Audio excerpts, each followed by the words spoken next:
দর্শক, অটোপাস ও শিক্ষা উপদেষ্টার পদত্যাগের দাবিতে সচিবালয় এলাকায় শিক্ষার্থীদের সঙ্গে আইনশৃঙ্খলা রক্ষাকারী বাহিনীর সংঘর্ষ হয়েছে। এই মুহূর্তে সচিবালয় এলাকায় রয়েছেন সিনিয়র রিপোর্টার ওবায়দুল্লাহ মামুন। সরাসরি যুক্ত হচ্ছি তার সঙ্গে এই প্রসঙ্গে জানতে।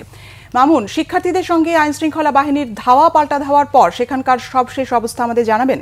নাদিরা, আপনি জানেন যে শিক্ষা উপদেষ্টা এবং শিক্ষা সচিবের পদত্যাগের দাবিতে কিন্তু বেলা 12টা থেকে সচিবালয়ের সামনে এইচএসসি পরীক্ষার্থীরা পুরো সচিবালয় এলাকা অবরুদ্ধ করে রাখে। পরবর্তীতে কিন্তু 3টার দিকে সচিবালয়ের যে প্রধান ফটক রয়েছে সেখান দিয়ে কিন্তু পুলিশের ব্যারিকেড ভেঙে ভেতরে প্রবেশ করেন সাধারণ শিক্ষার্থীরা।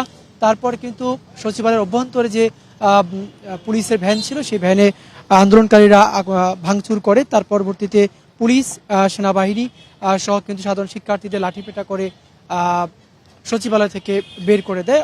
তারপর থেকে কিন্তু পুরো সচিবালয় এলাকা অর্থাৎ পল্টন এবং সচিবালয় এলাকা থমথমে অবস্থা বিরাজ করছে।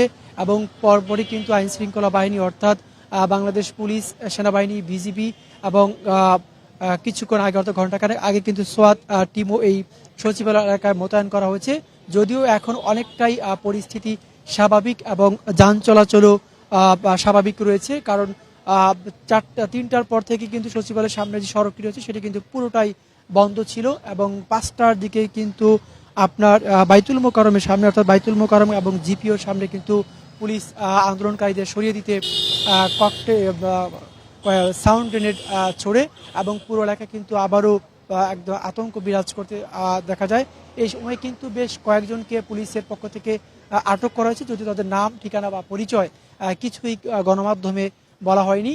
এবং কিছুক্ষণ আগে রমনা জোনের যে ডিসি মাসুদুর রহমান রয়েছেন, উনি গণমাধ্যমে ব্রিফ করেছেন। সেখানে কিন্তু আহত এবং কয়েকজনকে তারা আটক করেছেন এ বিষয়ে সুনিশ্চিত কোনো তথ্য গণমাধ্যমকে দিতে পারেননি।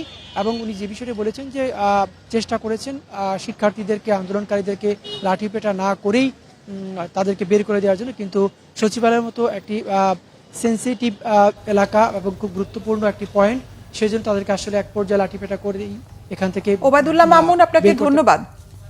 দর্শক, সচিবালয় এলাকা থেকে যুক্ত ছিলেন সিনিয়র রিপোর্টার ওবায়দুল্লাহ মামুন।